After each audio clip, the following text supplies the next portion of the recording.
두려워 말라. 내가 물 가운데로 건너갈 때에 물이 너를 침몰시키지 못할 것이다.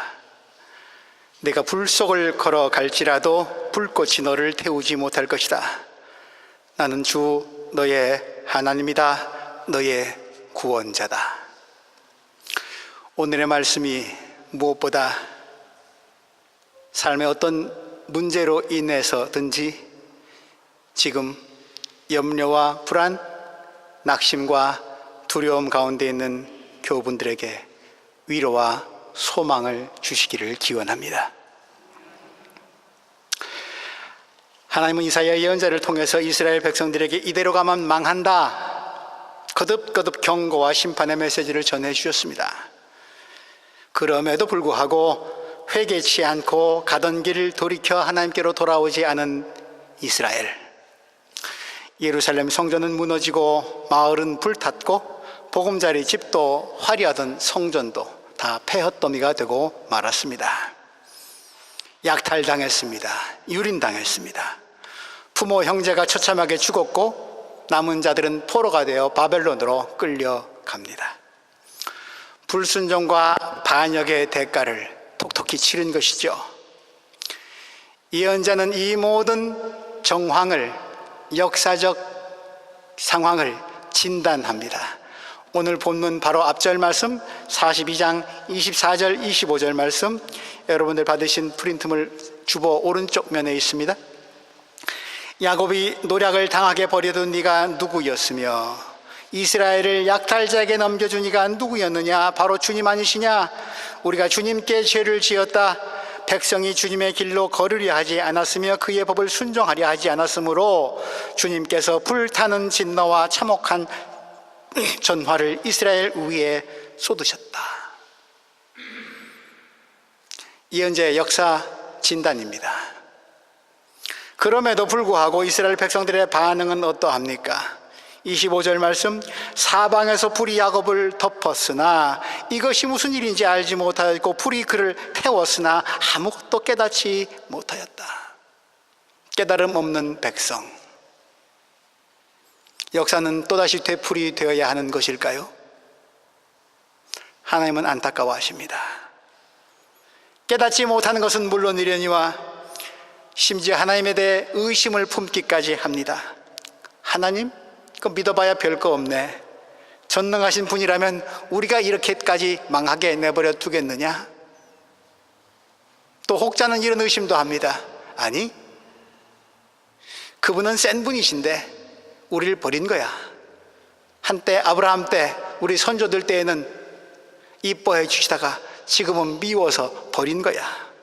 하나님 마음이 변했어. 깨닫지도 못하는 백성들은 불평과 불만, 불신, 더 깊은 불신의 지경에까지 이릅니다. 이렇게 자포자기하고 있는 그들에게 하나님은 예언자 이사야를 통해서 이렇게 응답하십니다. 42장과 43장, 불과 한 장 사이이고 42장 마지막 절과 43장 첫 절은 불과 한 절 차이인데 분위기가 전혀 다르게 바뀝니다. 그러나 야곱아, 그러나 뭔가 좀 뒤집어진다는 얘기입니다. 그것이 아닐 수도 있다는 얘기입니다. 그러나 야곱아, 야곱, 이스라엘을 칭하는 말이죠. 재앙을 당하고 나서도 깨달음이 없는 어리석고 답답한 이스라엘, 그들을 향한 분노와 책망과 심판의 말씀이 봄눈 녹듯 사라지고 이제 부드럽고 다정한 위로와 사랑의 속삭임이 들려오기 시작합니다. 너를 창조하신 주님께서 말씀하신다. 이스라엘아, 너를 지으신 주님께서 말씀하신다. 하나님은 깨닫지 못하고 불평하고 여전히 의심하고 투덜대는 이스라엘 백성들에게 당신을 소개하십니다. 창조주라고, 우주를 지으신 분이라고, 부모가 아이를 낳듯 이스라엘의 공동체를 지으신 분이라고, 만드신 분이라고 선언하면서 다가오십니다. 그리고 말씀하십니다. 두려워 말라. 두려워 말라. 가족도 집도 죽고 무너지고 나라마저 잃고 포로로 끌려가 노예살이하고 있는 그들, 그럼에도 불구하고 불평과 의심이 끊이지 않는 그들, 그러니 상황은 자꾸 더 절망적이고 두렵기만 한 그들에게 하나님께서 친히 하신 첫 말씀이 두려워 말라입니다. 그림 한 장 보시겠습니다. 고양이 앞에 쥐라는 말이 있죠. 어떤 느낌이 오십니까? 지금 이스라엘이 경험하고 있는 삶의 정황이 역사적 시점이 저러합니다. 바벨론이 고양이 같고 이스라엘 나는 고양이 앞에 쥐 한 마리 같습니다. 예, 다음 그림도요. 그래서 쥐구멍이라고도 있으면 들어가서 목숨이라도 부지하는 게 상책입니다. 이곳은 어둡고 춥지만 저곳은 밝고 따뜻함이 분명함에도 불구하고 거기는 나가기가 두렵습니다. 고양이가 있기 때문에, 바벨론 때문에. 쥐, 몸집에 비해서 다리가 좀 긴 편입니까? 얼마나 빠른지 모릅니다. 쥐 잡이 해보셨던 분들은 잘 아시죠? 일단 위험에 처하면 이 녀석 보통 빠른 게 아닙니다. 그런데 그렇게 빠른 녀석이 고양이만 만나면 이게 맥을 못 춥니다. 다리가 얼어붙습니다. 결국 잡혀 먹고 맙니다. 두려움 때문에 그렇습니다. 고양이는 두려움의 존재입니다. 고양이는 두려움 자체입니다. 사람도 안 무서워하는 녀석이 고양이 앞에서는, 우리 인간 또한 마찬가지라 생각합니다. 두려움에 사로잡히면 한 발자국도 못 나갑니다. 행동은 물론이려니와 아무 생각조차 못하게 합니다. 그래서 훗날 그 순간을 돌아보면 내가 왜 그렇게 멍청했지? 그 생각도 못했지? 당연히 그렇게 했어야 되는데. 두려움이, 공포가 나를 사로잡으면 몸도 마음도 생각도 다 얼어붙고 맙니다. 그렇습니다. 우리가 어려움을 당할 때 그게 건강의 문제이든 나이 들어가면서 자꾸 약해지는 무엇의 문제이든 경제 문제이든 재산의 문제이든 친구 관계의 문제이든 폭력과 전쟁의 문제이든 사랑의 문제이든 내일 당장 보아야 되는 시험의 문제이든 내 진로의 문제이든 현재 일이든 장래 일이든 그것에 맞서서 당당하게 응전하고 도전하고 대항도 하고 어려움을 극복해 나가야 해야 할 터인데, 그것이 당연할진데 그렇게 할 수 없게끔 근본적으로 우리의 마음을 뒤흔들고 괴롭히는 원인, 두려움이라고 할 수 있을 것입니다. 이대로 가면 어떻게 될까? 이 길을 선택하면 혹시 이 길을 가다 보면 과연 불안과 두려움이 우리를 사로잡기 시작하면 우리는 아무것도 하지 못하게 됩니다. 여러분은 무엇을 가장 두려워하십니까? 무엇이 여러분을 두렵게 합니까? 성경은 두려움이 인간의 원초적인 감정임을 알려주고 있습니다.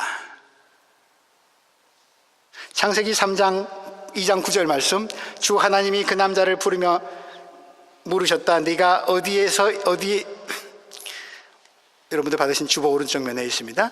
창세기 3장 9절 말씀, 주 하나님이 그 남자를 부르시며 물으셨다. 네가 어디에 있느냐? 아담이 대답합니다. 하나님께서 동산을 거니시는 소리를 제가 들었습니다. 저는 벗은 몸인 것이 두려워 숨었습니다.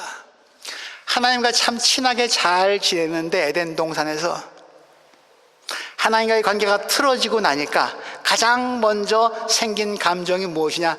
두려움입니다. 죄가 낳은 것이 두려움입니다. 가장 가까이 해야 할 그분을 멀리 하고 싶은 마음이 생겼습니다. 하나님과의 관계가 깨져버렸습니다. 성경은 이것을 죄라고 얘기하지요. 두려움, 그러므로 하나님과의 관계 단절, 거기서 비롯되었다고 성경은 증언합니다.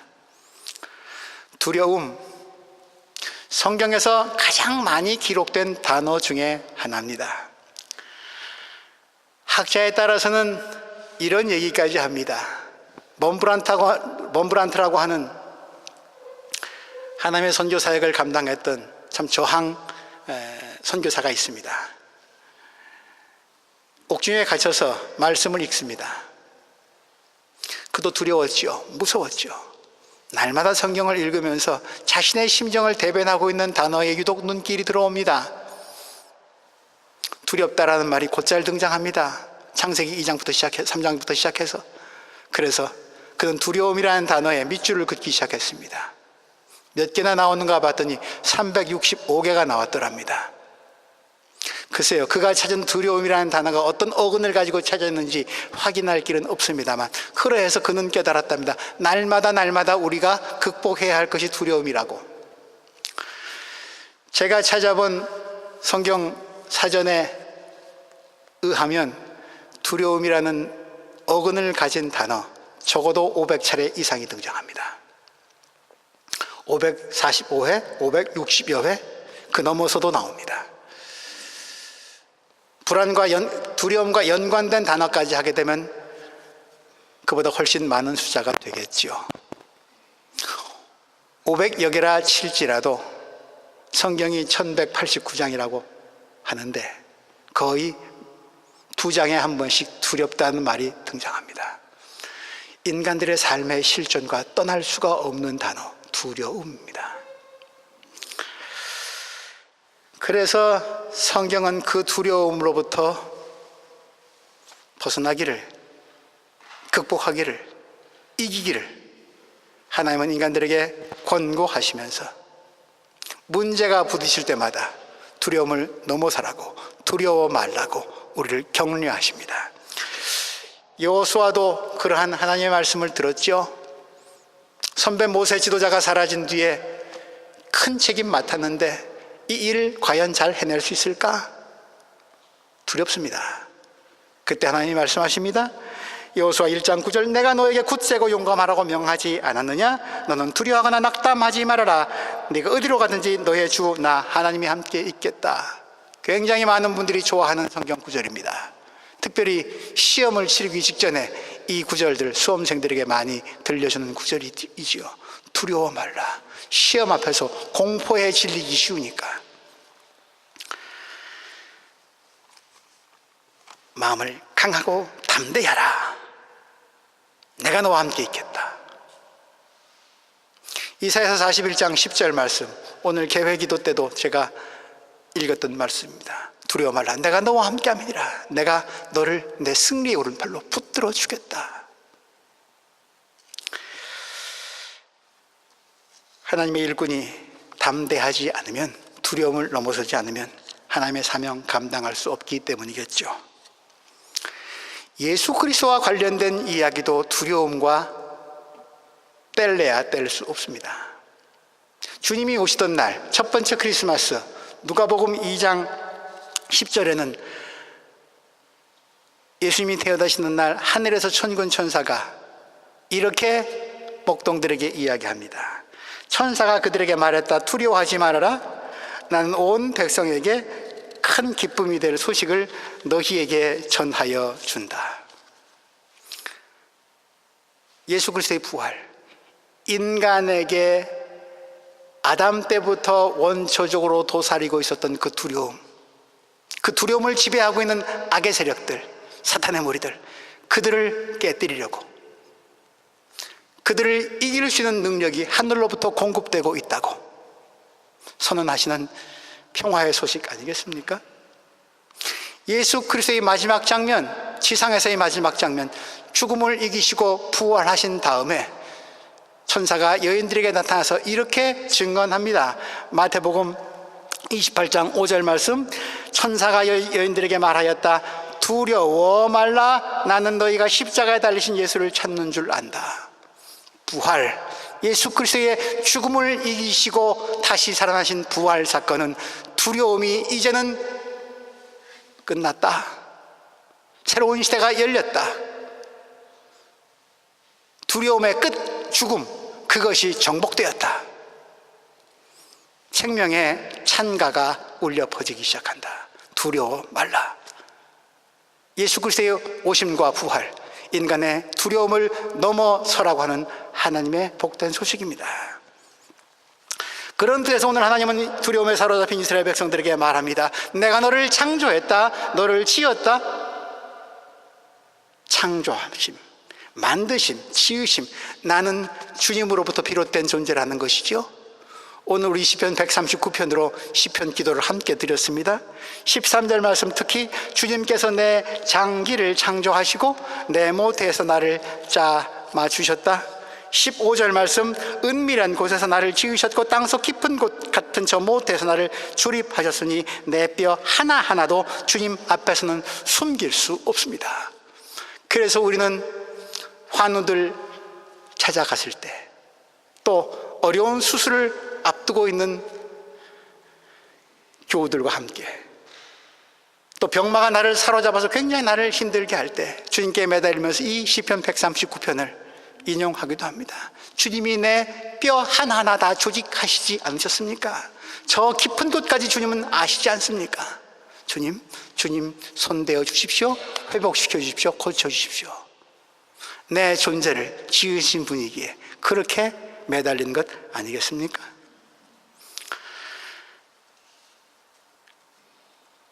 나를 지으셨기에 내게 불필요한 것이 무엇인지, 참 건강한 삶을 위해서 없애도 될 것, 없어져야 할 것이 무엇인지 그분, 나를 지으신 분, 창조주는 아십니다. 두려움을 없애주실 수 있으십니다. 두려움으로 연약해진 마음을 강하고 담대하게 해 주실 수 있습니다. 이 말씀은 나아가서 우리가 마땅히 두려워해야 할 것을 두려워할 줄 아는 단계까지 이르게 합니다. 주님은 말씀하셨죠? 몸은 죽일지라도 영혼은 죽이지 못하는 일을 두려워하지 말고 영혼도 몸도 둘 다 지옥에 던져서 멸망시킬 수 있는 분을 두려워하여라. 이스라엘 백성들에게 지금 이 말씀을 적용한다면, 너희들 바벨론 몸은 죽일 수 있을지 모르겠다. 그러나 몸도 영혼도 다 나의 것이다. 진정 너희가 두려워하고 그 앞에 떨어야 할 분, 그분은 나 하나님이다. 마지막 날 두려워할 것을 모두 떨쳐내고 마땅히 두려워해야 할 분을 섬기고 따랐던 자들에게 성경은 요한계시록 마지막 장에서 19장에서 새하늘 새 땅의 환상을 보여주면서 이렇게 얘기합니다. 그때의 보좌로부터 큰 음성이 들려왔습니다. 하나님의 모든 종들아, 하나님을 두려워하는 사람들아, 작은 자들아, 큰 자들아, 우리 하나님을 찬양하여라. 오늘 본문 마지막 절, 나의 이름을 부르는 나의 백성, 나에게 영광을 돌리려고 창조한 사람들, 내가 빚어 만든 사람들을 모두 오게 하여라. 계시록 19장 말씀과 너무 잘 통하지 않습니까? 이 때를, 두려움의 때를, 멍해를, 어둠을 걷어내 주시겠다고 오늘 약속하신 분이 하나님이십니다. 그 하나님을 예배하시기 위해 여러분들 오셨습니다. 잘 오셨습니다. 여러분들 인생의 장막에서 두려움의 그늘이 주님으로부터 인해 벗겨지기를 기원합니다. 그리고 하나님은 이스라엘과 하나님과의 관계에 대해서 말씀하십니다. 너는 나의 것이다. 너 나의 것, 너 내 거.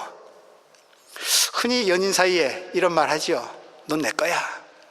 글쎄요, 사람 보고 물건 취급하듯이 내 거, 네 거 하니까 좀 표현이 조금 좀 썩 마음에 안 들긴 합니다만, 그만큼 네가 좋다, 너 없이 못 산다, 뭐 그런 말이죠. 이 사람 내 사람입니다, 뭐 그런 말 아니겠습니까? 어느 정도가 되면 너는 내 거라고 말할 수 있을까요? 화면 한번 봐주시기 바랍니다. 이 정도가 되면 내 거라고 말할 수 있을지. 내가 만들었다, 메이드 인 코리아가 아니라 메이드 바이 누구누구입니다. 내가 만들었다, 내가 값을 치렀다, 내가 선택했다, 지어주었다, 내가 늘 함께한다, 내가 지키고 보호한다, 내가 보배롭고 존귀하게 여긴다, 내가 사랑한다, 너를 위해서는 어떤 손해도 희생도 감수하겠다. 너를 누구에게도 내주지 않고 어디에든지 불러오겠다. 이만하면 넌 내 거라고 말할 자격과 조건이 됩니까? 오늘 이사야서 1장 43장 1절에서 7절까지 이스라엘과 하나님과의 관계가 이렇다고, 하나님이 난 널 이렇게 생각해 라고 하면서 이스라엘에게 하시는 사랑의 밀어입니다.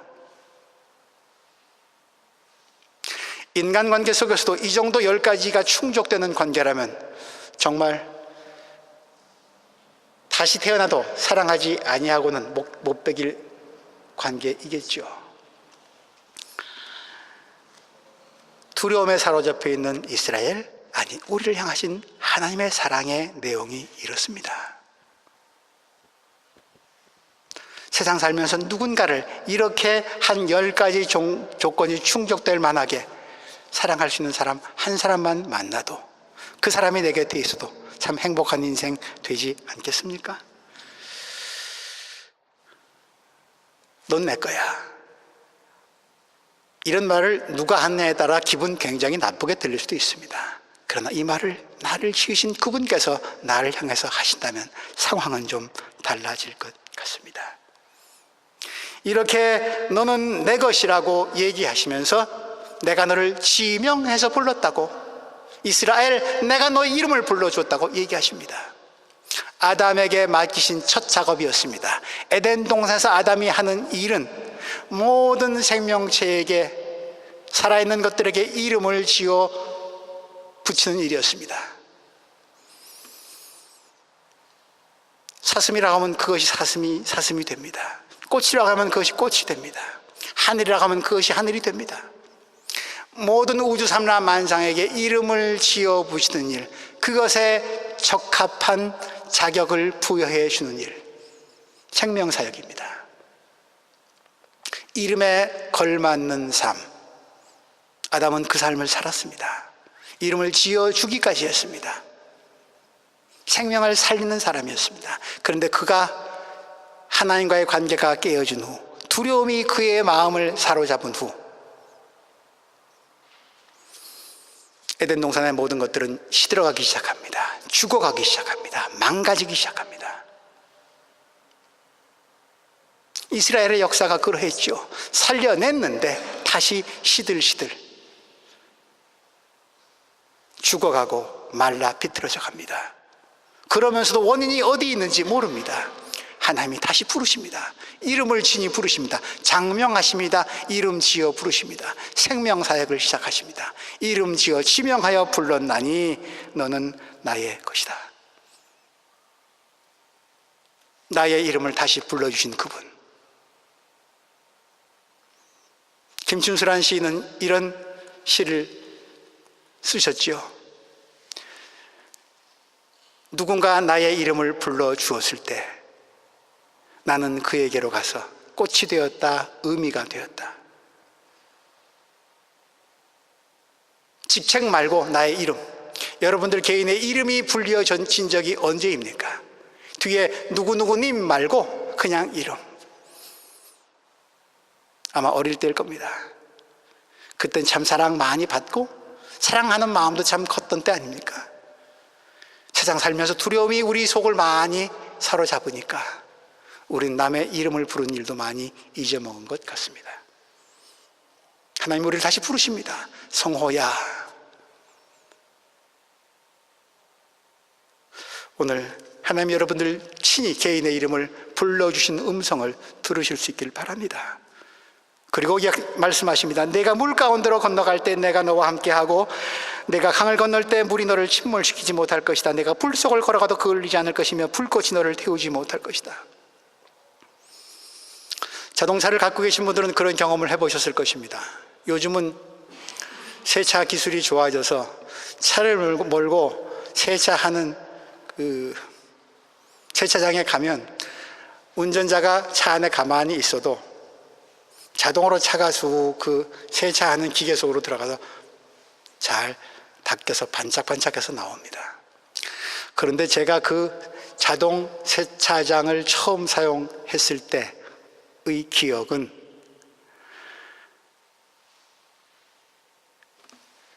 작동 방법이 다 안내가 되어 있긴 한데 창문도 콕콕 올리고 다 했는데 차가 미끄러져 들어가는 순간, 그리고 물이 좌우에서 위아래에서 뿜어져 나오는 순간 겁에 질립니다. 창문이 닫혔는가 다시 그냥 단추를 누르고 막 확인을 합니다. 앞도 안 보이고요, 소리는 시끄럽고요. 야, 이거 내가 여기서 이 차가 제대로 나갈 수나 있나 싶은 두려움에 사로잡혀 있다가 빠져나온 그런 기억이 있습니다. 글쎄요, 물속을 걸어갈지라도, 물속에 있을지라도 내가 너와 함께 하겠다, 너를 지켜주겠다, 그런 자동 세차장의 경험일까요? 하나님을 믿으면 다 그런, 암만 바깥에서 물이 뿜어져 나오더라도 내가 살고 있는 공간만큼은 아무런 해를 받지 아니하는, 물 한 방울 적셔주지 않는 그런 행복한 보금자리를 보장해 주신다는 말씀일까요? 그것은 아닐 것 같습니다. 믿어본 사람들은, 하나님을 믿고 또 따라보신 분들은 알 겁니다. 믿는 그리스도인들에게도 삶의 세파가 어찌 그리 센지, 아니 왜 그렇게 더 냉혹한지. 우리 오늘 찬양했습니다. 아마 우리가 물속을 걸어가고 불속을 간다는 얘기는 아마 이런 것 아닐까요?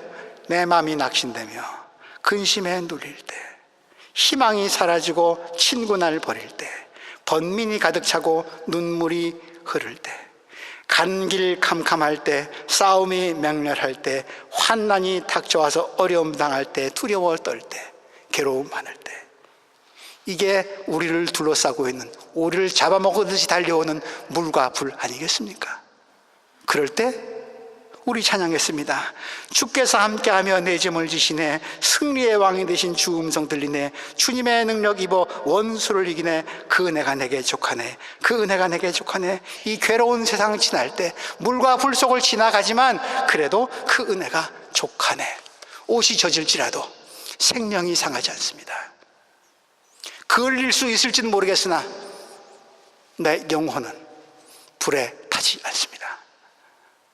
그 은혜가 족하다고. 물론 이 구절은 이스라엘의 역사상 체험한 간증이 녹아있는 구절이기도 합니다. 홍해바다를, 물속을 그들은 그렇게 건넜고 주님의 은혜가 함께했고, 그들의 선배 다니엘 같은 사람들, 그들은 불 속에서도 그을리지 않았던 그런 믿음의 친구들이 있었습니다. 그런 생생한 역사적 현장도 떠오르는 구절이기도 합니다만, 오늘 우리에게 주시는 말씀, 내 마음이 낙심되고 번민이 가득할 때, 물과 불이 나를 삼키려 할지라도 주 은혜가 족하네. 왜? 그분이 나를 지명하여 부르시고 너는 내 것이라고, 내가 창조주라고, 다른 어떤 것도 너를 해치지 못할 것이라고 약속하시기 때문 아니겠습니까? 그 하나님은 우리를 특별한 방법으로 훈련시키십니다. 그에게 순종하는 자들을 특별한 방법으로 훈련시키십니다. 미국의 캔자스시티, 회오리 바람, 트위스터라고 하는 이렇게 바람개비처럼 회돌이 바람이 불어오기로 유명한 곳이죠. 한번 그 바람이 그 평원을 휩쓸고 지나가면 남아있는 것이라고는 눈을 씻고 봐도 없을 지경입니다. 회오리 바람이, 트위스터가 얼마나 무서운지를 잘 알고 있는 엄마가 있습니다. 그 엄마는 믿음으로 아이를 양육하는, 하나님을 참 잘 믿었던 순종의 여인이었습니다. 그날 엄마는 아이들과 함께 놀이를 하고 있었습니다. 집안에서. 참 사랑 많은 따뜻한 어머니였습니다. 그런데 순간 창밖을 보니까 저기서 회오리 바람이, 돌개 바람이, 트위스터가 밀려오는 것을 봤습니다. 아이들은 모릅니다. 그 바람이 얼마나 무서운지, 그 바람에 휩싸이면 어떻게 되는지. 엄마는 지혜를 발동합니다. 얘들아, 저기 무서운 바람이 몰려오고 있다, 빨리 피하자 라고 했다면 애들은 겁을 먹고 더 당황했을 겁니다. 지혜로운 엄마, 얘들아, 우리 지금부터 새로운 놀이를 하자. 센 바람이 우리를 덮친다고 한번 생각해 보는 거야. 막아야지. 자, 시작. 새로운 놀이다. 바람한테 이기자. 소파도 갖다 놓고 책상도 갖다 놓고 아이들은 문과 창문을 다 틀어막습니다. 바람이 못 들어오게. 준비됐어? 자, 그럼 우리 숨자. 납작 엎드리게 합니다. 트위스터는 그 집도 훑고 갔습니다. 지붕도 날아가고 유리창도 깨지고. 그러나 엄마와 아이들은 살아남을 수 있었습니다. 바람이 지나간 뒤 나와보니 그 마을 온데간데 다 사라졌습니다. 하나님이 이런 분 아니실까요? 닥쳐오는 환난의 때 피할 수, 우리가 그것을 요령 있게 그리스도인이라고 그것을 면제해 주는 법은 없을지라도 내게 닥쳐오는 새로운 삶의 시련들, 그것을 도전이라고 생각하게 해주시고 그것을 게임이라고 생각하게 해주시고 오히려 내가 맞설 수 있는 새로운 삶의 근육을, 영적 실력을, 인격의 성숙을 높이는 기회로 한번 맞서봐. 지혜롭게 한번 응전해봐. 주님이 주시는 지혜로, 그 힘으로, 엄마가 나를 감싸고 있다고 하는 안전함으로 그 시간 헤쳐가다 보니까 어느새 회오리 바람은 지나갔습니다. 나 혼자만의 힘이었다면, 하나님이 나를 지명하여 부르지 않으셨다면, 하나님이 나하고 함께 게임을 해주지 않으셨다면 나는 날아가 버릴 수 있었을 존재일 터인데, 그렇게 나를 사랑하시는 하나님은, 우리를 아끼시는 하나님은 어느 정도로 나를 위해서 대신 값을 치루었다고. 내가 이집트를 속량물로 내주어 너를 구속하겠고 너를 구속하려고 너 대신에 에디오피아와 스바를 내주겠다. 공짜 없단 말입니다. 너 챙기려고 이거 다 놔버렸어. 아깝지 않아? 이집트, 에디오피아, 스바 다 강대국이었습니다.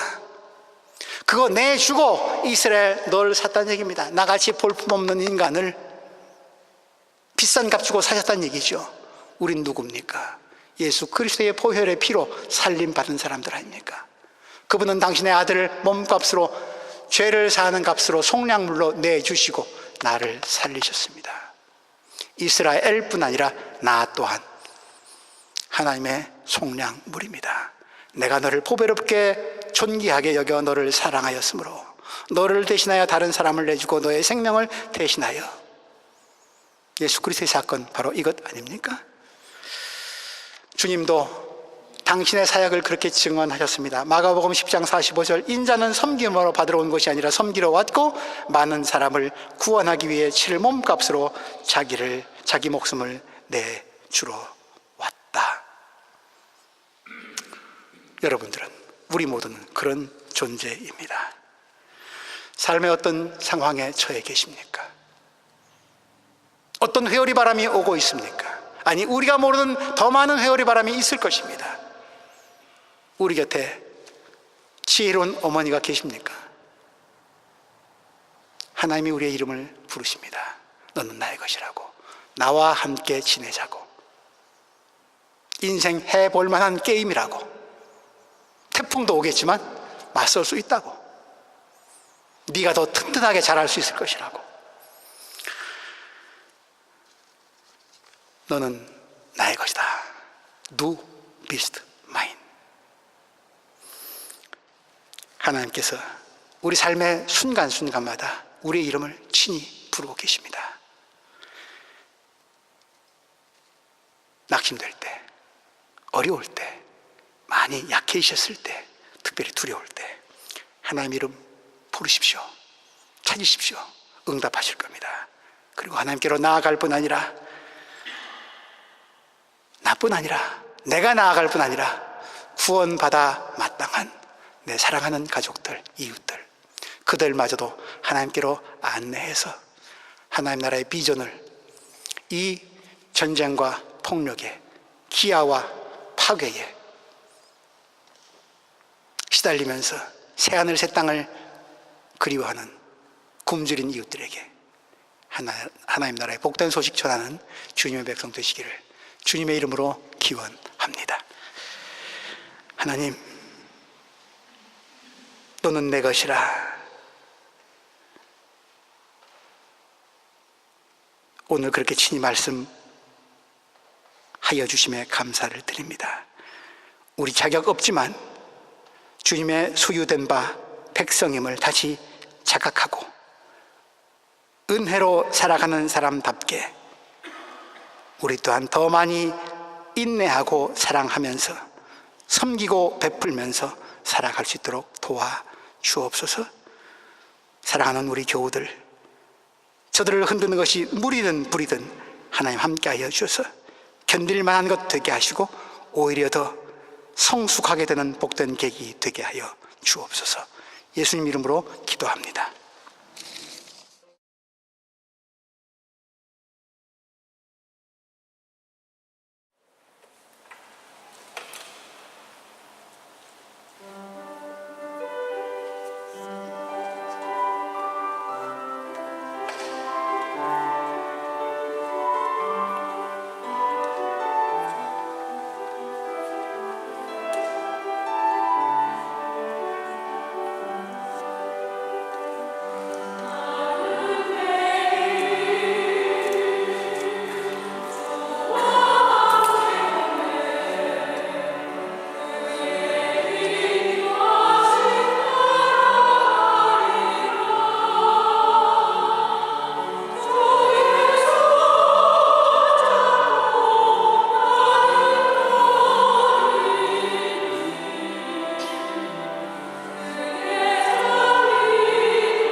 생명을